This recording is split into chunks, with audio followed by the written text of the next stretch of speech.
हम लोग railway RPF SI के लिए मैथ एवं रीजनिंग के प्रैक्टिस सेट देख रहे हैं और आज प्रैक्टिस सेट नंबर 2 देखेंगे। तो आइए शुरू करते हैं पहले प्रश्न से। कूट भाषा में डायरी को इस तरह लिखा गया है, रेडी को इस तरह लिखा जाता है, उसी कूट भाषा में ईरर को किस प्रकार लिखा जाएगा। तो यहाँ देखिए कि किस नियम का प्रयोग किया गया है। तो सबसे पहले डायरी लिख देते हैं, उसके बाद नीचे एफ एल एफ एक्स कितना है एफ लिखा हुआ है। यहाँ पर देख रहे हैं डी से अगर +2 गया है तो एफ है, आई से +3 करेंगे तो एल होगा, ए से एफ कितना करने पर होगा तो +5 करने पर, आर से एक्स गया है +6 करने पर, बाई से एफ गया है +7 करने पर। यानी हमारे पास जो सीरीज है वो +2 +3 +5 +6 या +7 में चला है। तो ईरर को इसी तरह अगर हम चेक करेंगे तो ई में +2 करेंगे तो क्या आ जाएगा जी आ जाएगा, आर में +3 करेंगे तो क्या आ जाएगा यू आएगा, फिर आर में क्या है +5 करना है तो कितना आएगा डब्लू आएगा, ओ में +6 करेंगे तो कितना हो जाएगा यू आएगा, और आर में +7 करेंगे, आर में +7 करेंगे तो कितना आ जाएगा बाई आ जाएगा। आंसर जो हमारे पास आ जाएगा वो ए आ जाएगा। अगला प्रश्न है कथन एवं निष्कर्ष का। कथन में कह रहा कि कुछ कलमें पुस्तकें हैं। अगर मान ले कि कुछ कलमें हैं जो क्या है पुस्तकें हैं, ये पुस्तकें हैं, पुस्तकें हैं और ये जो है वो कलम है। उसके बाद कह रहा है कि कुछ पुस्तकें जो है वो पेंसिल है, कुछ पुस्तकें जो है वो पेंसिल है।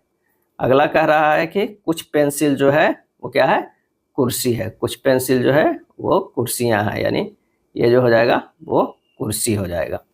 अब यहाँ से देखना कुछ कुर्सियां कलमें हैं तो ये गलत है, कुछ पेंसिल कलमें हैं ये भी गलत है।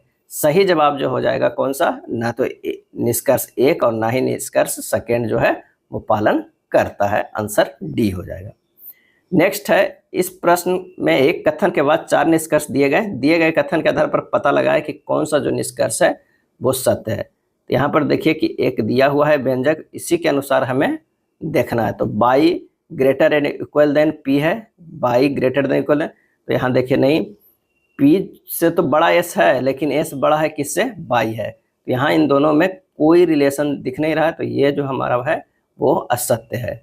बाई लेस देन पी, तो बाई लेस देन पी तो हो ही नहीं सकता है क्योंकि बाई से तो इधर बढ़ता हुआ में है, तो ये भी नहीं हो सकता, कोई इन दोनों में रिलेशन नहीं आ रहा है।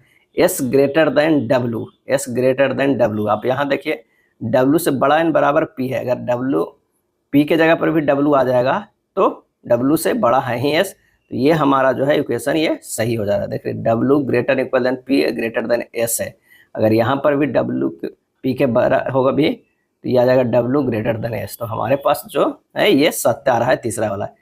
चौथा चेक करते हैं एम ग्रेटर देन आर, देखिए एम और आर में कोई रिलेशन नहीं है, तो हमारे पास जो है ये गलत है, तो आंसर हो जाएगा कौन सा सी हो जाएगा। 6 व्यक्ति एक वृत्ताकार मेज के परित मेज के केंद्र की ओर मुख करके बैठे हुए हैं। आलोक सोनू के दाईं ओर जो है वो ठीक बगल में बैठा हुआ है। 6 व्यक्ति के लिए सबसे पहले तो बैठने के हम लोग क्या कर लेंगे जगह बना लेंगे। अब कह रहा है कि आलोक सोनू के दाईं ओर ठीक बगल में बैठा हुआ है। अगर मान लिया कि यहाँ पर आलोक है तो यहाँ पर कौन हो जाएगा सोनू हो जाएगा। लाडो आलोक के बाईं ओर तीसरे स्थान पे बैठा हुआ है, तो यहाँ पर जो बैठा हो जाएगा वो कौन सा हो जाएगा तो हो जाएगा लाडो। उसके बाद कह रहा है कि सोनी सोनू के दाईं ओर तीसरे स्थान पे बैठा हुआ है, तो यहाँ पर बैठा हुआ है सोनी बैठा हुआ है। डिम्पल लाडू और सोनू के दोनों के ठीक में बगल में बैठा हुआ है, इसके लाडू और सोनू के है, तो ये लाडू है सोनू है, तो यहाँ पर कौन सा हो जाएगा डिम्पल हो जाएगा, कौन सा डिम्पल। उसके बाद कह रहा है कि सुषमा लाडू के ठीक बगल में नहीं बैठी हुई है, सुषमा, तो यहाँ पर जो हो जाएगी कौन बैठी हुई है सुषमा हो जाएगी। सुषमा के दाईं ओर दूसरे स्थान पे कौन बैठा है, तो सही आंसर जो हो जाएगा वो हो जाएगा बी लाडू।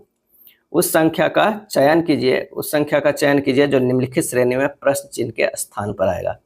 यहाँ पर देखिए 6 गुना 1 6 हो रहा है, फिर 6 से 8 का कोई अथी नहीं, लेकिन यहाँ पर हो रहा है 8 गुना 3 24। अब यहाँ पर भी तो कोई रिलेशन कोई ऐसा नहीं बन रहा, लेकिन ये गुना 1 है गुना 3 है, तो अगर हम गुना 5 करते हैं 1 3 5 तो हमारे पास चॉइस के अनुसार भी देखना पड़ता है, तो ये आ रहा है 8 5 40 0 5 दूनी 10 4 14 140। तो आंसर हमारे पास हो जाएगा, वो हो जाएगा डी। इस प्रश्न में एक कथन और उसके बाद 4 निष्कर्ष दिए गए हैं। पता लगाए कि कौन सा निष्कर्ष दिए गए कथन के आधार पर सत्य है। तो उपयुक्त कथन से देखिए हम 2 रिलेशन निकालते हैं। एक तो पहले ये हो गया n ग्रेटर देन w बराबर हो जाएगा e greater and equal than d। एक हमारे पास ये आ जाएगा। दूसरा आ जाएगा, इधर से देख लीजिए, k greater equal than p बराबर हो जाएगा, क्या हो जाएगा, बाई ग्रेटर देन d हो जाएगा। ये दूसरा हो गया। इन दोनों से देखते हैं कि d ग्रेटर देन जो है वो n है, तो ये बिल्कुल गलत है। n ग्रेटर देन d हो सकता है, लेकिन d ग्रेटर देन n नहीं हो सकता। k जो है लेस इक्वल देन बाई, देखिए k और बाई में नहीं, k greater and equal than by हो सकता है, हमारे पास ये भी गलत है। n less than e, n जो है वो लेस देन e, ये भी गलत है। n ग्रेटर देन e हो सकता है। w greater and equal than d हो सकता है, देखिए यहाँ पर हो जाएगा, अगर ये हटा देते हैं तो ये किसके बराबर हो जाएगा, तो ये वाला। तो आंसर जो हमारे पास हो जाएगा डी। दी गई आकृति का सही दर्पण छवि चुनिए यदि दिख रहा शीशा क्षैतिज रखा हो। इसका जो सही आंसर हो जाएगा वो कौन सा हो जाएगा, ए हो जाएगा। चलिए अगले प्रश्न पे चलते हैं। कथन एवं निष्कर्ष का प्रश्न दिया हुआ है। कुछ बिस्किट जो है वो क्या है, कुकीज है। कुछ जो बिस्किट है वो क्या है, कुकीज है, कुकीज है। उसके बाद कह रहा है कि कुछ कुकीज जो है वो क्या है, पेस्ट्री है, क्या है, पेस्ट्री है। उसके बाद अगला जो कह रहा है कि सभी पेस्ट्री जो है वो क्या है, तो सभी पेस्ट्री है वो क्रीम है, क्रीम है। चलिए निष्कर्ष निकाल लेते हैं इस फिगर के अनुसार। कुछ पेस्ट्री बिस्कुट है, बिल्कुल गलत है। कुछ क्रीम बिस्कुट है, ये भी गलत है। कुछ क्रीम जो है वो कुकीज है, ये सही है। तो आंसर जो हमारे पास आ जा रहा है कौन सा आ रहा है, केवल निष्कर्ष थर्ड जो है वो सत्य है, सी हो जाएगा। उस विकल्प का चयन करें जो MN रेखा पर जाने पर निम्न चित्र के सही दर्पण चित्र को चित्रित करता है। तो इसका जो सही आंसर हो जाएगा वो कौन सा हो जाएगा, सी हो जाएगा। एक निश्चित कूट भाषा में हिस्ट्री को इस तरह लिखा जाता है, रिकॉर्ड को इस तरह लिखा जाता है, उस भाषा में आर्चिव को कैसे लिखा जाएगा। तो यहाँ से HISTORY है, लिखा गया है SRHGLIB लिखा गया है। यहाँ देखने से हमें ये लग रहा है कि H का जो होता है विपरीत अक्षर वो क्या होता है, S होता है। विपरीत अक्षर क्या है, विपरीत अक्षर S होता है। I का विपरीत अक्षर जो होता है वो R होता है। उसी तरह S का विपरीत H होगा, T के विपरीत G, U के विपरीत L, R के विपरीत I, Y के विपरीत B। यानी यहाँ विपरीत अक्षर को कोडिंग किया गया है। तो हमें आर्चिव को करना है, तो A का विपरीत अक्षर क्या होगा, Z होगा। R का विपरीत क्या होता है, I होता है। C का विपरीत क्या होगा, X होगा। H का विपरीत जो होगा वो S होगा। I का विपरीत R होगा। V के विपरीत E होगा और E के विपरीत V होगा। तो आंसर जो हमारा निकल के आ जाएगा वो कौन सा हो जाएगा, ए हो जाएगा। एक ही पासे के 2 अलग अलग स्थितियां दिखाई गई है। चारों बिंदुओं वाले फलक के विपरीत फलक पर बिंदुओं की संख्या कितनी है। तो यहाँ पर देखिए कि कॉमन पहले ढूंढिए। तो 4 और 4 जो है कॉमन है, इससे क्लॉक वाइज ढूंढ कर लीजिए। तो यानी 4, 6 और कितना 5 जो है डॉट है। इसमें अगर क्लॉक वाइज करेंगे तो 4 है, 1 है, 2 डॉट है। तो इसके विपरीत तो ये होगा, इसके विपरीत ये होगा। अब कह रहा है 4 बिंदुओं वाला के विपरीत कितना होगा, तो जो हमारा बच जाएगा कौन, 3 बिंदु वाला बच जा रहा है। आंसर जो हमारे पास आ जाएगा कौन सा हो जाएगा, बी हो जाएगा। अगला प्रश्न है निम्नलिखित में कौन सी संख्या दी गई श्रृंखला में प्रश्न चिन्ह के स्थान पर आएगी। तो यहाँ पर जो देखिए संख्या दिया हुआ है 13, 25, 38, 62, 88, 124, 163। उसके बाद जो दिया हुआ है वो कितना है, 211। अब यहाँ देख रहे हैं कि 13 और 25 में जो है वो कितना का है, 12 का इंक्रीमेंट। इसमें 13 का है और इसमें 24 का है। इसमें कितना का है, 26 का है। यहाँ से यहाँ कितना गया, 36 का है। 36 से यहाँ कितना गया, 39 का है। और 39 से ये जो आया है वो कितने का है, 48 का है।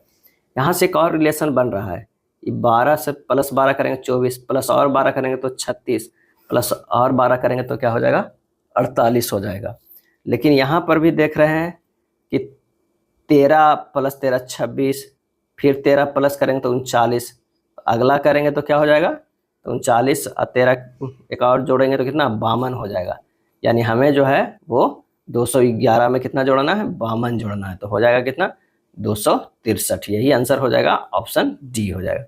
दी गई आकृति में कितने त्रिभुज है, तो काउंट कर लीजिएगा, इसका जवाब जो हो जाएगा वो 13 हो जाएगा। अगला प्रश्न है कि उस विकल्प का चयन करें जो तीसरे पद में उसी प्रकार संबंधित है जिस प्रकार दूसरा पद पहले पद से है। चलिए 5 और 35 में रिलेशन देखना है, 14 और 224 में। यहाँ पर हम लोग देख रहे हैं क्या कि अगर मान लिया कि ये 5 है, क्या है, 5 है और ये 35 है, तो अगर ये करेंगे गुना 2 प्लस 5, ये ब्रैकेट में रखेंगे तो 5 2 7 होगा, 7 5 35 हो जा रहा है। ठीक, अगर उसी तरह एक बीच वाला है, इन दोनों में क्या रिलेशन है ये पता नहीं चल रहा, लेकिन यहाँ पर जो देखते हैं कि ये गुना 2 प्लस अगर हम 14 करते हैं, यानी 14 2 कितना हो जाएगा, 16, 16 गुना 14 करते हैं तो 224 हमारे पास आ रहा है। तो यहाँ जो दिया हुआ है वो 9 है, 14 यहाँ पर ये जुड़ जा रहा है गुना 2 से, और यहाँ पर 5 जुड़ जा रहा है गुना 2 से, तो 9 भी जुड़ जाएगा गुना 2 से, यानी जो आ जाएगा वो गुना में आएगा 2 प्लस 9 आएगा, 9 2 11, 11 9, 11 9 99। आंसर जो हमारे पास हो जाएगा सी हो जाएगा। चलिए बहन भाई भतीजी कौन सा हो जाएगा, ए भतीजा। जिस प्रकार बहन तथा भाई एक दूसरे के विपरीत है उसी प्रकार भतीजी का भतीजा जो है वो विपरीत होगा।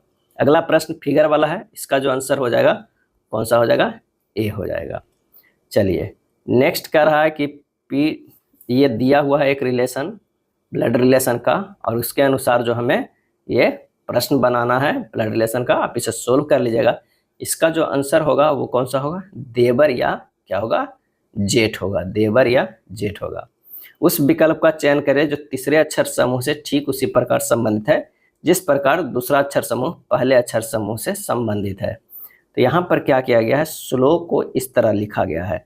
तो सबसे पहले श्लोक को क्या कीजिए कि अंग्रेजी वर्णमाला क्रम के अनुसार लिखिए, तो आइए लिख देते हैं LOSW होगा।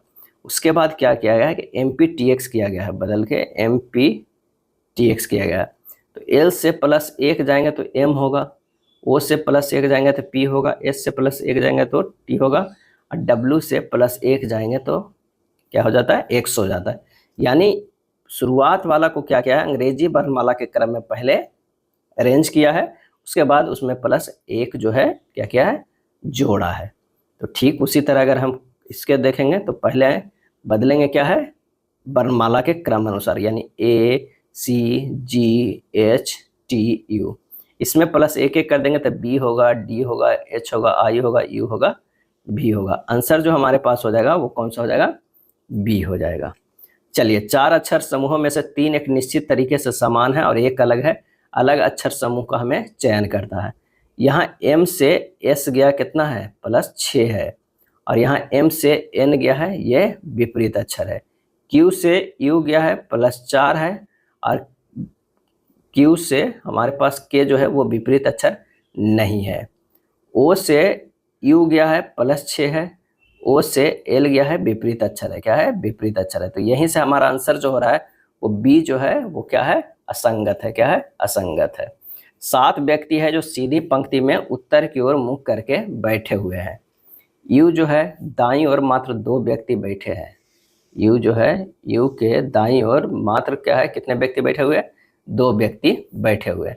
R के बाईं ओर मात्र 2 व्यक्ति बैठे हुए हैं। R के बाईं ओर मात्र 2 व्यक्ति बैठे हैं। यहाँ R है तो एक और लोग है और एक और लोग है। U और Q के मध्य 2 व्यक्ति बैठे हैं। U और Q के मध्य 2 व्यक्ति बैठे हुए हैं। तो अगर यहाँ पर P है, यहाँ पर Q होगा तभी तो होगा, 2 व्यक्ति। R और V के मध्य मात्र 3 व्यक्ति बैठे हुए हैं। R और V के मध्य जो है मात्र 3 व्यक्ति बैठे हुए हैं। उसके बाद है T U के ठीक पास में समीनस्थ नहीं है, तो यहाँ पर हो जाएगा T, बाकी जो बच गया यहाँ पर S हो जाएगा, साथ ही लोग तो बैठे हुए हैं। अब कह रहा है कि U के ठीक दाईं ओर कौन बैठा है, तो आंसर जो हमारे पास हो जाएगा वो हो जाएगा B, S बैठा हुआ है। 4 युग्म संख्या युग्म दिया हुआ है जिनमें 3 किसी तरह से संगत है और 1 असंगत है। असंगत का हमें चयन करना है कि कौन सा है। तो देखते हैं 216 512 में अगर रिलेशन की बात करते हैं तो ये 6 के Q हो जाता है और ये 8 के Q हो जाता है। अगर ये बात करें तो 4 के Q हो जाएगा और ये 6 के Q हो जाएगा। अगर हम इसकी बात करते हैं 125 जो है वो 5 के क्यू हो जाएगा, 343 7 के क्यू हो जाएगा। ये तो 7 के क्यू हो रहा है, लेकिन हमारे पास जो 728 है वो किसी का क्यू नहीं हो रहा है। आंसर जो हमारे पास हो जा रहा है वो डी हो जा रहा है, असंगत। शिमला मिर्च, बैगन, आलू, भिंडी, उसके बाद क्या होगा, तो हो जाएगा शिमला मिर्च, बैगन, आलू, भिंडी, उसके बाद 72 का क्या आंसर हो जाएगा, सी, आलू। आलू एक भूमिगत तना है, जबकि अन्य सभी जो है भूमिगत तना नहीं है, तो इस समय असंगत जो है वो आलू हो जाएगा। दी गई जानकारी को ध्यानपूर्वक पढ़कर प्रश्न का उत्तर दे। 6 विद्यार्थी ABCDE जो है वो उत्तर की ओर मुख करके बैठे हुए हैं। F बाएं छोर से तीसरे स्थान पे है। तो सबसे पहले तो 6 व्यक्ति के बैठने का क्रम बना लीजिए। क्या है, 6 व्यक्ति के बैठने का क्रम। F जो है वो बाएं छोर से तीसरे स्थान पे है, तो तीसरे स्थान पे है, यहाँ जो है वो क्या हो जाएगा, F हो जाएगा। उसके बाद कह रहा है D और F के बीच में सीटों की संख्या उतनी है जितनी E और F के बीच में है। तो यहाँ पर जो हो जाएगा वो D हो जाएगा। D और F के बीच में सीटों की संख्या उतनी है जितनी E और F का, यानी यहाँ पर जो होगा वो E हो जाएगा। तभी एक एक दोनों के सीट के बीच में होगा। E ना तो F के बगल में बैठा है और ना ही पंक्ति के किसी किनारे पर बैठा है। A और B के बीच में 3 लोग बैठे हुए। A और B के बीच में कितने लोग बैठे हुए, 3 लोग बैठे हुए। रेंज हो गया मेरा कितना, 3 2 5। अब बच गया कौन सा, तो हो जाएगा सिर्फ एक खाली स्थान है, D और B के बगल में नहीं बैठे हैं। तो यहाँ पर जो हमारे पास हो जाएगा कौन सा हो जाएगा, C हो जाएगा। बैठने के उपरोक्त क्रम के अनुसार विकल्पों में दिया गया कौन सा कथन जो है हमारे पास वो सही है। तो D पंक्ति के किसी एक छोर पर बैठा हुआ है, बिल्कुल एक छोर पे बैठा हुआ है, तो हमारा जो हो जाएगा आंसर B सही हो जाएगा। चलिए, ये प्रश्न जो है वो गद्यांश पर दिया हुआ है, काफी लंबा गद्यांश दिया हुआ है, आप इसे पढ़ सकते हैं कि ये गद्यांश है। स्क्रीन को रोक के आप पढ़ सकते हैं, और इस पे एक कथन दिया हुआ है और उस पे प्रश्न है। 16वीं शताब्दी के दौरान डच सिंटरक्लास के कई क्षेत्रों में सांता क्लॉज हो गए। दिए गए कथनों में सही का चयन करें। इसका जो सही आंसर जो हो जाएगा वो कौन सा हो जाएगा, वो होगा DA, यानी कथन निश्चित रूप से सत्य है।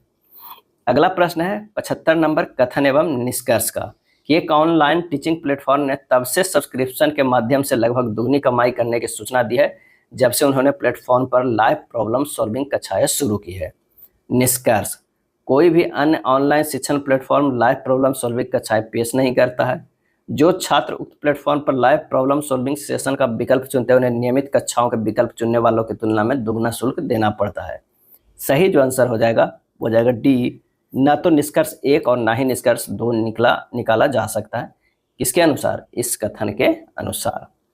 दी गई आकृति में कितने समकोण त्रिभुज बनाए जा सकते हैं, तो इसका सही आंसर जो हो जाएगा डी, 7 समकोण त्रिभुज बनाए जा सकते हैं। 1 2 3 4 5 है ना, ये 6 हो जाएगा और ये 7 हो जाएगा जो बड़ा वाला है।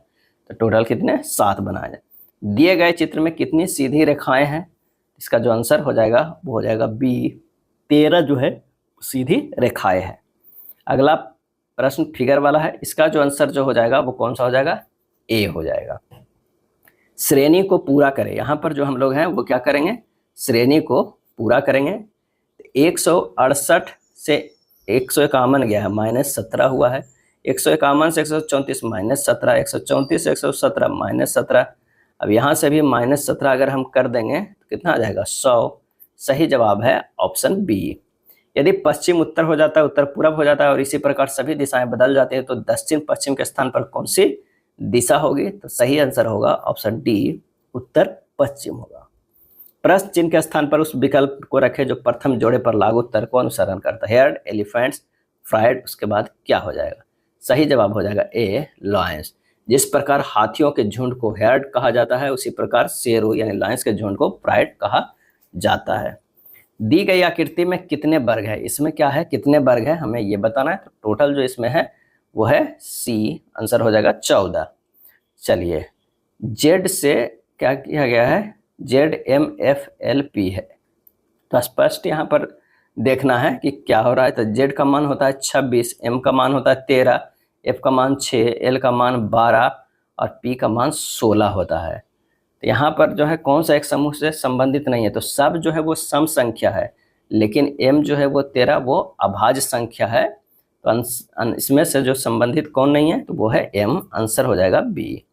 श्रृंखला में आने वाली अगली संख्या ज्ञात कीजिए। श्रृंखला में जो आ रहा है वो देखिए, 21 दूनी 42, 42 प्लस 3 किया गया, इसमें गुना 2 किया गया। अब है 45 गुना 2 करके 90 किया गया है, और 90 प्लस क्या हो जाएगा, 3 होगा 93, 93 गुना 2 करेंगे तो कितना हो जाएगा, 186, आंसर होगा सी। इस श्रृंखला को देखिए वो किस तरह अरेंज किया गया है, तो 242 से 730 गया है, -12 हो रहा है, 780 से 737 गया है, +7 हो रहा है, फिर -12 हो रहा है, फिर +7 हो रहा है, इससे -12 होगा तो कितना होगा, 720, आंसर ऑप्शन जो हो जाएगा वो सी हो जाएगा।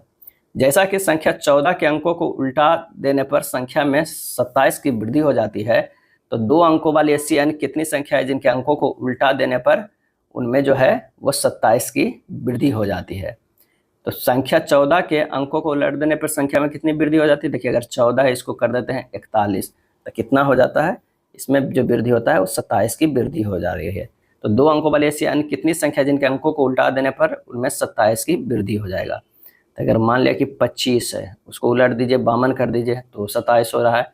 36 को अगर उलट देंगे 63 में तो भी 27 हो रहा है। 47 को अगर उलट देंगे 74 में तो भी 27 हो रहा है। 58 को उलट देंगे 85 में तो भी 27 आ रहा है, और 69 को उलट देंगे 96 में तो भी 27 आ रहा है। तो स्पष्ट है कि अभी संख्याओं का जो संख्या कितनी हो जाएगी, वो टोटल जो हमारे पास हो जाएगा वो 5 हो जाएगा। कितना हो जाएगा, यहाँ पर देख लीजिए 5 हो जाएगा।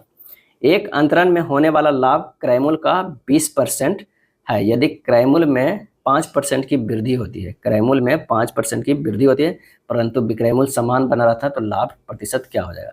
मान लिया कि अगर क्रयमूल्य 100 है, विक्रयमूल्य 120 है, तो लाभ परसेंट कितना हो रहा है, 20% हो रहा है ना। उसके बाद कह रहा है इसमें 105 रुपया बढ़ाया गया, 5% की वृद्धि किया गया है क्रयमूल्य में, कितना में, क्रयमूल्य में। तो देखिए 5% के बढ़ाएंगे तो 105 हो जाएगा। अब विक्रयमूल्य जो है वो सेम रखा गया है, कितना, सेम ही रखा गया है, विक्रयमूल्य समान बना रहता है। तो अब लाभ जो होगा वो कितना होगा, तो लाभ तो 15 रुपया होगा, तो लाभ परसेंट कितना होगा, 15 गुना 100 अब बटा कितना, 105 में निकालना है क्योंकि क्रयमूल्य जो हमारे पास है 105 है। तो ये जो हो जाएगा वो 14.2%, तो आएगा लाभ कितना, 14.2%। ऑप्शन सी जो है हमारा सही हो जाएगा।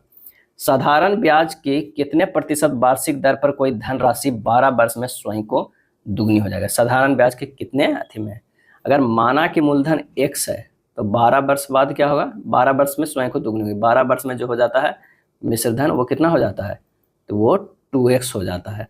तो ब्याज कितना हो गया, 2x माइनस x बराबर x हो जाएगा। तो दर परसेंटेज बराबर कितना हो जाएगा, ब्याज गुना 100 बटा मूलधन कितना है, x है, और समय कितना है, 12 है।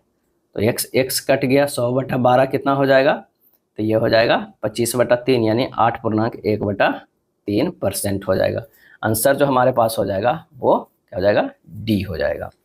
यदि ए बी से दुगना कार्य कुशल है और वे दोनों एक साथ मिलकर किसी कार्य को 20 दिन में पूरा करते हैं, ए उसी कार्य को कितने दिनों में पूरा करेंगे।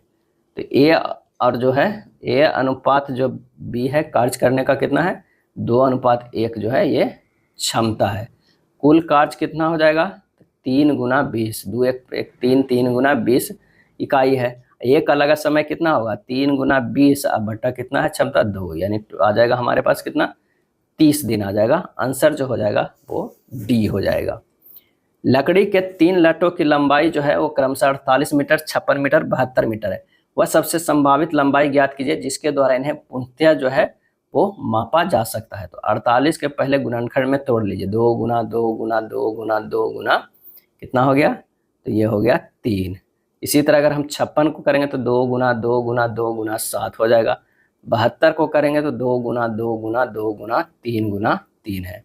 अब हमें क्या निकालना है, मासा निकालना। मासा निकालने के लिए क्या करते हैं, इस गुणनखंड में जो कॉमन है उसको अलग कर देते हैं। एक ये कॉमन है, एक ये कॉमन है, और एक जो है वो ये कॉमन है, बाकी किसी में कॉमन नहीं है।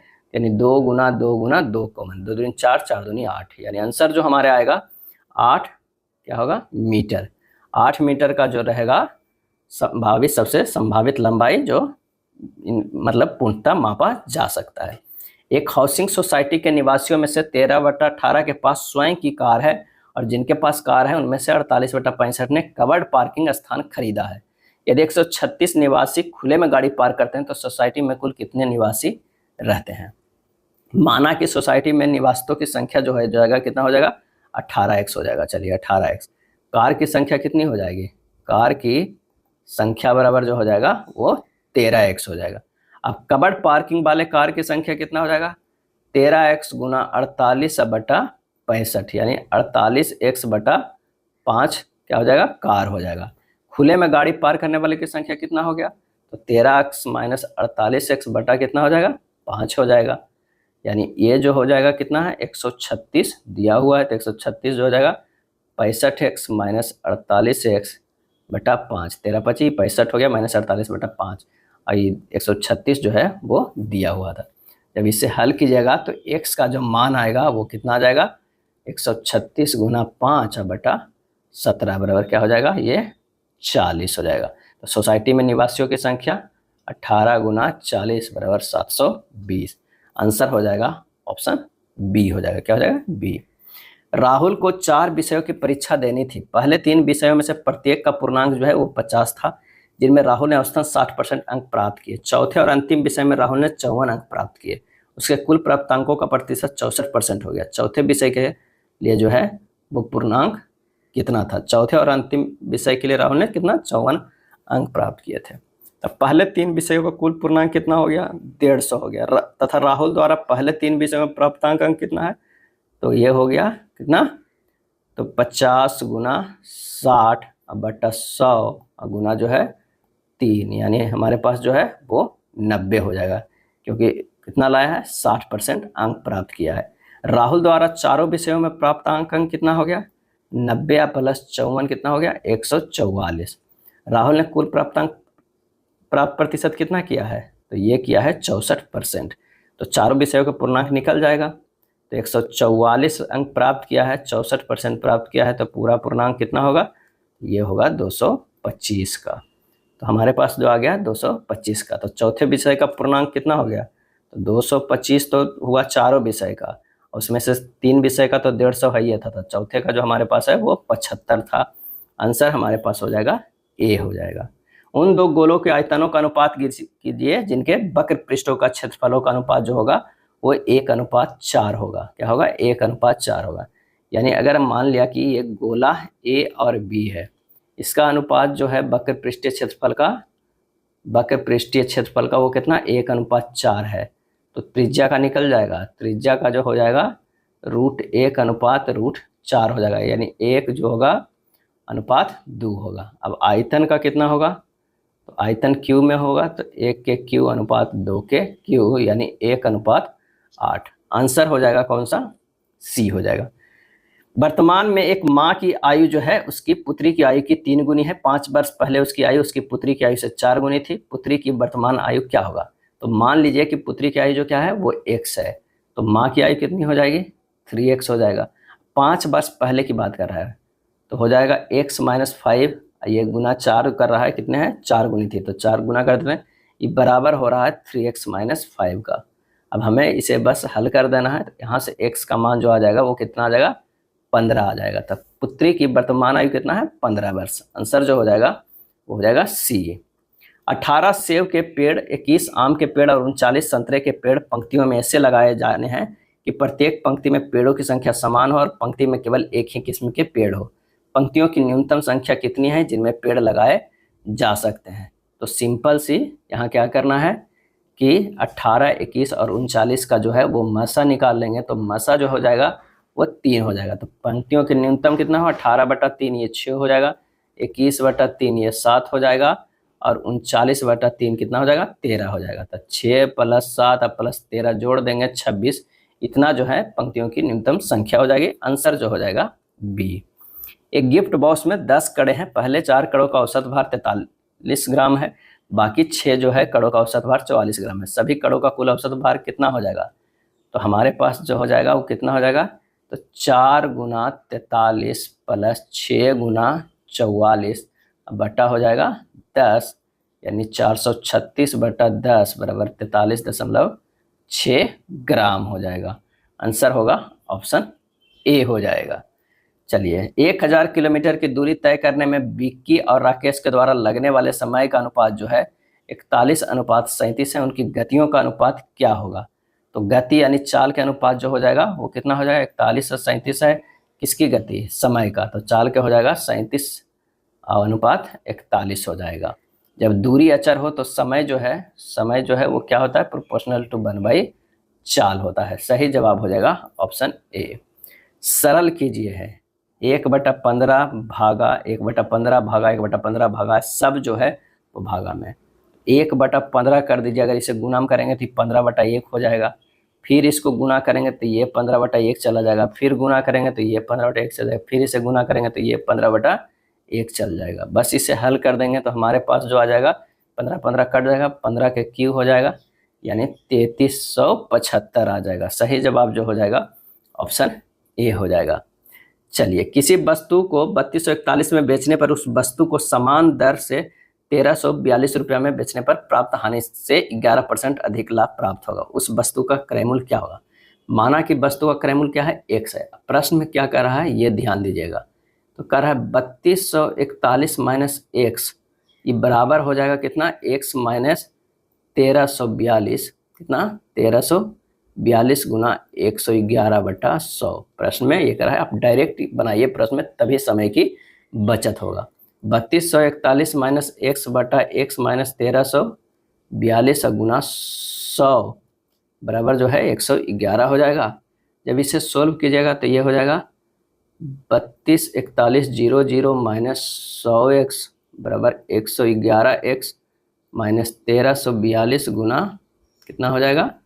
111। जब सोल्व कीजिएगा x का मान जो यहाँ से आएगा 2242 आएगा। यही हमारा आंसर हो जाएगा। कौन सा? ऑप्शन ए हो जाएगा। एक बॉक्स में 7:8:6 के अनुपात में भिन्न प्रकार के पुराने सिक्के हैं जिनके मूल्य जो है वो कितना है? 1, 5, 10। यदि सिक्कों की कुल संख्या 749 है तो 1 के मूल्य वाले सिक्कों की कुल संख्या कितनी है? तो सिक्कों के अनुपात जो है 7x, 8x, 6x है, यानी 1:5:10 है। मैंने मूल्य का ये अनुपात है। संख्या का जो है वो कितना है? 7x, 8x और 10x। एक दूसरे से अगर हम गुना करते हैं तो 7x, 8×5 40x, दहें के कितना है? 5, 10 और 6 का 5, 1, 5 और किसके मूल्य का है? तो ये 10 का है, 10 का है। और ये जो है ये 6x है, ध्यान रखिएगा। 7x, 8x और 6x है, तो ये हो गया 10 का 60x हो जाएगा, यानी 7x, 40x और 60x। अब हमारे प्रश्न में कह रहा है 7x plus 40x plus 60x बराबर कितना है? 749 है। तो 107x बराबर हो जाएगा 749। x बराबर जो आ जाएगा 7। x बराबर क्या हो गया? 7। अब 1 रुपया के मूल्य की जो है वो 7x है, तो 7 गुना 7 बराबर हो जाएगा 49। आंसर ऑप्शन डी जो है वो सही हो जाएगा। चलिए, अगले प्रश्न पे चलते हैं कि एक दुकानदार जो है वो वस्तु के क्रय मूल्य में 39% की बढ़ोतरी करके उस पर मूल्य अंकित करने के पश्चात उसकी बिक्री पर 39% की छूट रखता है, तो उससे होने वाले कुल प्रतिशत लाभ अथवा हानि ज्ञात कीजिए। तो प्रतिशत परिवर्तन जो हो जाएगा वो डायरेक्ट निकाल लीजिए। 39 माइनस 39 माइनस 39 गुना 39/100, यही हमारे पास परसेंटेज है। आ जाएगा माइनस 15.21%। ऋणात्मक हानि को दर्शाता है, यानी 15.21% की हानि हो रहा है। आंसर जो हो जाएगा वो हो जाएगा ए। अगला प्रश्न है, चक्रवृद्धि ब्याज पर कोई राशि 3 वर्षों में मूल राशि की 2 गुनी हो जाती है, कितने वर्ष में ये अपनी मूल राशि का 1024 गुनी हो जाएगी? तो चक्रवृद्धि ब्याज पे कह रहा है कि 3 वर्ष में कितना हो जाती है? 2 गुनी हो जाती है। तो 3 गुना x वर्ष में हो जाएगी कितना? 2x गुनी हो जाएगी। 3 गुना 10 वर्ष में कितनी हो जाएगी? ये हो जाएगा 2 के पावर 10 गुनी हो जाएगी। तो यानी हमारे पास हो जाएगा 30 वर्ष में कितनी हो जाएगी? तो 1024 गुनी हो जाएगी। कितनी हो जाएगी? 1024 गुनी हो जाएगी। तो आंसर हमारे पास हो जाएगा ऑप्शन ए 30 वर्ष। वृत्त की त्रिज्या को 12 गुना करने पर इसकी परिधि पूर्व के वृत्त की परिधि से कितनी गुना बढ़ जाएगी? तो पूर्व में वृत्त की परिधि कितना था, तो 2 पाई आर था। त्रिज्या को 12 गुना करने के बाद वृत्त की परिधि 2 पाई गुना जो है वो 12 आर, यानी हमारे पास जो अनुपात हो जाएगा, अनुपात कितना हो जाएगा, 2 पाई गुना 12 आर बटा 2 पाई आर। अगर हमारे पास ये कट जाएगा तो हो जाएगा 12/1, यानी कितने गुना बढ़ जाएगा, तो 12 गुना, आंसर हो जाएगा डी। सीली अपनी समान गति की 12/13 गति से चलकर एक निश्चित दूरी समान गति में लगने वाले समय से 15 मिनट अधिक में तय कर पाती है। वह निश्चित दूरी तय करने में उसके द्वारा लगने वाले सामान्य समय की गणना कीजिए। मान लिया कि यह है सामान्य है और यह है जो वर्तमान है। गति का अनुपात क्या होगा, गति का अनुपात ये 13 है तो ये 12 है। समय का अनुपात जो है, समय का अनुपात हो जाएगा ये 12, ये 13 हो जाएगा। इन दोनों में डिफरेंस कितना है, 1 इकाई का। 1 इकाई का जो डिफरेंस होता है कितने मिनट के बराबर है, तो 15 मिनट के बराबर है। तो सामान्य समय से कितना होगा, 12 गुना 15, क्योंकि सामान्य समय कितना है, तो यहाँ पर जो है वो हो जाएगा 12, तो 12 गुना 15 हो जाएगा 180 मिनट हो जाएगा, यानी 180/60 बराबर 3 घंटा हो जाएगा। आंसर जो हो जाएगा वो हो जाएगा बी। सरल कीजिए √23.04 प्लस √86.49 प्लस 9.3 का क्या हो जाएगा। तो ये सबसे पहले आसान करने के लिए 2304 बटा नीचे भी 100 लिख दीजिए, इसको अंडर रूट में कीजिए ताकि आसान होगा, और इसे लिख दीजिए 8649 बटा ये 100 प्लस 9.3। जब इसे कीजिएगा तो ये हमारा जो आ जाएगा वो 4.8 आ जाएगा, इसे कीजिएगा 9.3 आएगा, ये तो 9.3 है, ये टोटल 23.4 हो जाएगा। आंसर जो हो जाएगा वो क्या हो जाएगा, बी हो जाएगा, क्योंकि जो है ये 2304 जो है वो 48 का है और 8649 जो है वो 93 के स्क्वायर है। ए, बी और सी किसी व्यवसाय ने 10,000, 12,000 और 15,000 की राशियों में क्रमशः 5, 6 और 9 महीने के निवेशित करते हैं। यदि लाभ जो है ए का हिस्सा 2500 है तो कुल लाभ ज्ञात कीजिए। तो सबसे पहले तो है कि 10, 12 और 15 के रेशियो में किया है, समय कितना दिया है 5, 6 और 9 का, तो ये सिंपल गुना कर दीजिए, ये 50 हो जाएगा, 72 हो जाएगा, ये अनुपात निकाल रहे हैं। आइए 15 क्या हो 35 से 135 हो जाएगा। अब सबको अगर हम जोड़ते हैं, सबको अगर करते हैं, क्या कह रहा है कि प्रश्न में कह रहा है कि कितने यूनिट के बराबर है। यदि लाभ ए का हिस्सा जो है वो कितना है 2500 है, यानी ए का हिस्सा कितना है 50 है, 50 यूनिट बराबर कितना है 2500 है, तो कुल लाभ ज्ञात करना। कुल कितना यूनिट है 135 प्लस 72 प्लस 50 जो है वो 257 यूनिट है, तो 257 यूनिट का निकालेंगे तो कितना हो जाएगा, तो हो जाएगा 2500/50 गुना 257। आंसर हो जाएगा 50 गुना 257, 12,850। सही आंसर हो जाएगा ऑप्शन ए। 3 के स्क्वायर, 4 के स्क्वायर, 5 के स्क्वायर और 6 के स्क्वायर और 7 के स्क्वायर का औसत क्या हो जाएगा, सबको जोड़ के हमें क्या करना है 5 से भागा दे देना है। तो जब सबको जोड़ेंगे तो हो जाएगा 9 प्लस 16 प्लस 25 प्लस 36 प्लस 49/5 आ जाएगा 27, हमारा ऑप्शन सी आ जाएगा। 2 पाइप एक टंकी को क्रमशः 25 घंटे 35 घंटे में भर सकते हैं। दोनों पाइपों को एक साथ खोलने पर टंकी को भरने में लगने वाला समय घंटों में ज्ञात करना है। दोनों पाइपों को एक साथ टंकी में भरने में लगा समय सीधी कर लीजिए, 25 गुना 35/25 प्लस 35 हो जाएगा 175/12 घंटे। कौन सा हो जाएगा 175/12, बी आंसर हो जाएगा। अगला प्रश्न है कि एक मानचित्र पर 2 बिंदुओं के बीच की जो दूरी है वो 5 सेंटीमीटर है। मानचित्र का पैमाना 1 और अनुपात इतना में उन दोनों बिंदुओं के बीच की वास्तविक दूरी कितने किलोमीटर में है। तो दोनों बिंदुओं की वास्तविक दूरी जो है वो हमारे पास जो है कितने हैं 4 लाख, कितने 4 लाख गुना 5 अब बटा कितने कर दीजिए, तो ये कर दीजिए 1 लाख, कितना है 1 लाख हो जाएगा। ये जो है वो कट जाएगा 520 किलोमीटर के बराबर हो जाएगा। अगला है आंसर कौन सा हो जाएगा, ऑप्शन क्या हो जाएगा, ऑप्शन जो है वो सी नहीं बी होगा। आंसर जो है बी हो जाएगा। 2 अंकों वाली संख्या z अपने अंकों के योगफल के ठीक 6 गुने के बराबर है तथा मूल संख्या z और z के अंकों को उलटने पर प्राप्त संख्या का अंतर 9 है, तो z का मान ज्ञात कीजिए। तो माना कि संख्या z का इकाई अंक x है तथा दहाई अंक जो है वो y है। अब z बराबर जो हो जाएगा x प्लस बाई इंटू 6 बराबर 10y प्लस x है, यानी ये हो जाएगा 6x प्लस 6y बराबर 10y प्लस x है, यानी 5x प्लस 5x जो है उसके बाद होगा माइनस 4y बराबर 0, ये तो बन आ गया। दूसरा हम कह रहा है कि 10y plus x minus 10x plus y बराबर जो आ रहा है वो 9 दिया हुआ है।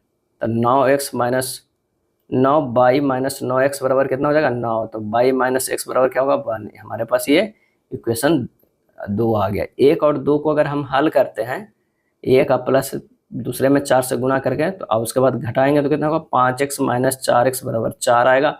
x बराबर जो होगा 4, y बराबर जो होगा 5, तो संख्या जो हमारे पास होगा 5 और 4 54। आंसर जो हो जाएगा वो बी हो जाएगा।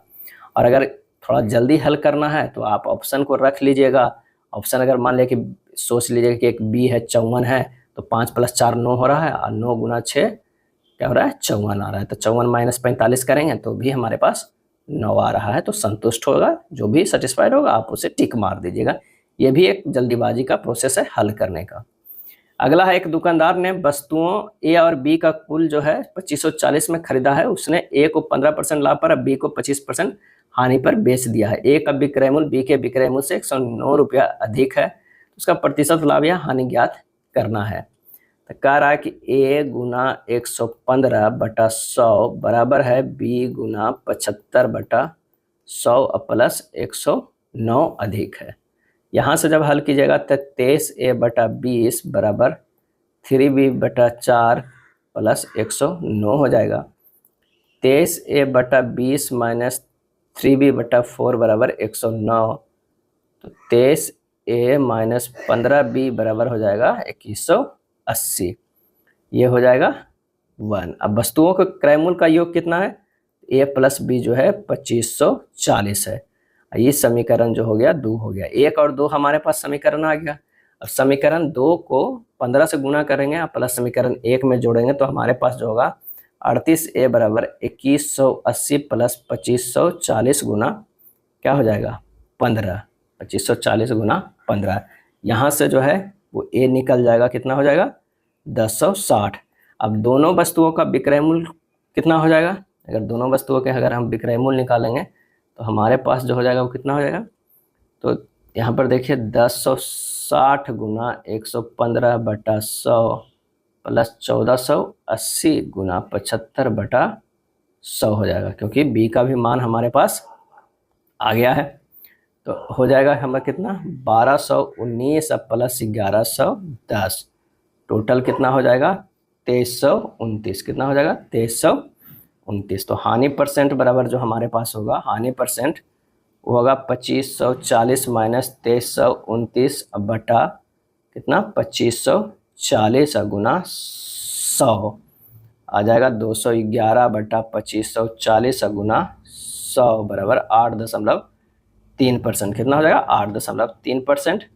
ये आंसर जो हमारे पास हो जाएगा वो कौन सा 8.3, तो यहाँ पर 2 है लेकिन होगा डी वाला, हानि हो रहा है, तो हानि 8.3%। अगला है, एक बंद लंब वृत्तीय बेलन के आधार की त्रिज्या 3.5 सेंटीमीटर है और इसका संपूर्ण पृष्ठीय क्षेत्रफल 269.5 सेंटीमीटर स्क्वायर है। इसकी ऊंचाई और व्यास का अनुपात हमें ज्ञात करना है। तो बेलन के संपूर्ण पृष्ठीय क्षेत्रफल जो होता है वो दिया हुआ है 269.5 सेंटीमीटर, यानी 2 pi r into R plus H जो दिया हुआ है कितना है 269.5 है। तो मान रख दीजिए 2 गुना 22 बटा 7 गुना 3.5 गुना 3.5 प्लस एच बराबर 269.5। यहाँ से क्या है हमें एच का मान निकालना है, तो एच का मान जो आएगा 8.75 सेंटीमीटर आएगा। ऊंचाई और व्यास का अनुपात क्या है, ऊंचाई और व्यास का अनुपात बराबर 875 बटा 3.5 गुना 2 हो जाएगा, यानी 875 बटा 35 दूना कितना हो जाएगा 700, ये कर दीजिए तो हमारे पास जो हो जाएगा कितना 5:4, 5/4 आएगा। आंसर जो हो जाएगा ऑप्शन डी हो जाएगा। ए बराबर 3/7 का स्क्वायर भागा 9/7 के पावर 0, तो ए के पावर -2 का मान क्या होगा, तो इसका पूरे मान जो हो जाएगा वो हो जाएगा 1 के बराबर 9/7 जो हो जाएगा तो 1 के बराबर होगा, तो ये 3 तिया के 9/17 49 बच जाएगा, क्योंकि इसके पूरे मान जो है वो 1 के बराबर हो जाएगा। किसी भी संख्या में 1 से भागा देने पर वो संख्या रह ही जाता है। ए बराबर जो हो गया इतना हो गया, तो a के पावर -2 बराबर 1/a² हो जाएगा, यानी 1/9/49 के स्क्वायर हो जाएगा, यानी 2401 बटा कितना हो जाएगा 81। आंसर हो जाएगा ऑप्शन डी हो जाएगा। 4 घंटियां दिया हुआ है, इतने अंतरालों पर बजती है, दोपहर 12 बजे सभी एक साथ बजी। उसी दोपहर 12 बजे से 12:50 बजे के बीच अगले 50 मिनट में वो कितनी बार एक साथ बजेगी? यदि इसमें 12 बजे घंटियों के बजने को छोड़ा गया है तो 12:50 बजे घंटियों के बजने को शामिल भी किया गया है। तो सबसे पहले 2, 4 और 6, 8 का एलसीएम निकाल लीजिए। आंसर हो जाएगा 24, यानी प्रत्येक 24 सेकेंड के अंतराल पे टोटल 50 मिनट की बात कर रहा है, उसमें 60 से गुना कर दीजिए सेकंड, बाकी 24 से भागा कर दीजिए, 125 आ जाएगा। तो आंसर जो हमारे पास हो जाएगा कौन सा हो जाएगा? वो हो जाएगा डी 125। सुरभि ने 3 योजनाएं जो है वो ए, बी और सी जो है कुल मिलाकर इतना इतना इस प्रकार निवेश किया कि 1 से 10% की वार्षिक दर से 3 वर्ष बाद प्राप्त साधारण ब्याज, योजना बी से 9% की वार्षिक दर से 4 वर्ष बाद प्राप्त साधारण ब्याज, और योजना सी से 8% की वार्षिक दर से 5 वर्ष बाद प्राप्त साधारण ब्याज की राशियां समान थी। योजना सी और योजना ए में निवेश की गई राशियों का धनात्मक अंतर जो है वो कितना था? तो यहाँ पर जो कह रहा है प्रश्न में, थोड़ा इसे अच्छे से सोल्व कीजिए। a गुना 10 गुना 3 अब बटा 100 बराबर है b गुना 9 गुना 4 बटा 100 बराबर c गुना 8 गुना 5 जो है बटा 100। तो ये हो जाएगा 30a बराबर है 36b बराबर है 40c का। तो 30, 36 और 40 का एलसीएम जो हो जाएगा 360 हो जाएगा। तो a अनुपात b अनुपात c बराबर हो जाएगा 12, 10 अनुपात 9। 12 और 9 में डिफरेंस कितना है? 3 हो जाएगा। तो 12 + 10 + 9 यूनिट बराबर जो है 12, 10, 22 अब 22, 9, 31, यानी 31 यूनिट बराबर जो है हमारे पास वो दिया हुआ है 47,740। तो हमारे पास जो होगा a माइनस सी का कितना है? 3 यूनिट। तो 3 यूनिट बराबर कितना हो जाएगा? 3 यूनिट बराबर होगा 47,740 बटा 31 गुना 3, यानी हो जाएगा 4620। आंसर जो हमारे पास हो जाएगा सी हो जाएगा। चलिए अगला प्रश्न जो है वो सरल करने का है। तो ये बोर्ड मास का है, सिंपल सा प्रश्न है, आप इसे हल कर लीजिएगा। लेकिन यहाँ देखिए क्या होगा, 65 प्लस ये हो जाएगा 31 माइनस 45 गुना 3 बटा 5 गुना 4 हो जाएगा। बस इसे हल करना है, एक स्टेप आप क्लिक कर दिया, आसान हो गया। आंसर जो हो जाएगा वो हो जाएगा ए 81 हो जाएगा। कितना हो जाएगा? 81। नेक्स्ट प्रश्न है कि दो संख्याओं x और y के लघुत्तम समवर्त और महत्तम समवर्त क्रमशः 286 और 2 है। इन दोनों संख्याओं का योग 48 है, तो 1/x + 1/y का मान क्या होगा? संख्याओं का योग जो कर रहा है x + y होगा कितना है? 48 है। संख्याओं का गुणनफल x y बराबर जो हो जाएगा लसा गुना जो हो जाएगा मसा हो जाएगा। x y बराबर हो जाएगा 286 गुना 2 हो जाएगा। तो 1/x + 1/y बराबर हो जाएगा। इसे सोल्व करेंगे तो x + y बटा x y हो जाएगा।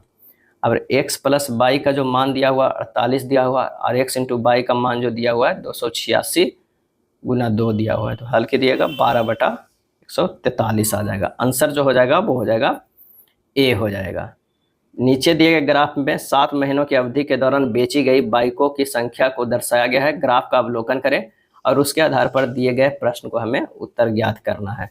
तो प्रश्न क्या कह रहा है कि नीचे दिए गए महीनों को किस महीने की बिक्री जनवरी से जुलाई की अवधि के दौरान हुई औसत बिक्री के लगभग थी। यहाँ पर सबसे पहले तो औसत निकालने के लिए 200 + 300 + 100 + 200 + 400 + 500 + 600 बटा क्या कर देंगे? 7 कर देंगे, यानी 2300 बटा 7 करेंगे, होगा 328.57 बराबर 329, जो कि किसके बराबर है? फरवरी के बराबर है। तो आंसर जो हो जाएगा वो कितना हो जाएगा? फरवरी ए। जुलाई माह में हुई बिक्री जनवरी माह में हुई बिक्री का खाली स्थान जो है वो गुना है। कितना है? गुना है। तो जुलाई माह की बिक्री बराबर जनवरी माह की बिक्री का x गुना है, यानी 600 बराबर 200 गुना x बराबर कितना होगा? 600 बटा 200, यानी 3 गुनी। और कितना हो जाएगा? ऑप्शन डी हो जाएगा। जनवरी से मार्च और अप्रैल से जून की अवधि के बीच बिक्री में हुई औसत प्रतिशत वृद्धि लगभग कितनी है। तो जनवरी से मार्च तक के जो औसत जो हो जाएगा वो कितना हो जाएगा, 200 प्लस 300 प्लस 100 अब बटा 3 बराबर कितना हो जाएगा, ये 200 आ जाएगा। क्या हो जाएगा, 200। अप्रैल से जून का औसत कितना आ जाएगा, तो टोटल कितना है, 1100 बटा 3। अब ये 200 आया, 1100 बटा 3, तो वृद्धि कितना हो गया, तो यहाँ देख लीजिए 1100 बटा 3 माइनस 200 बराबर 500 बटा 3 हो जाएगा। तो वृद्धि परसेंट बराबर हो जाएगा 500 बटा 3 बटा 200 व गुना 100। आंसर जो आप सोल्व कीजिएगा तो ये हो जाएगा 83.33%, यानी 83% के करीब आंसर जो हो जाएगा वो होगा ए हो जाएगा। ये था प्लेटफॉर्म बुक में दिया हुआ आरपीएफ एसआई का प्रैक्टिस सेट। अगर वीडियो अच्छा लगा तो लाइक एंड शेयर कर दीजिएगा। धन्यवाद।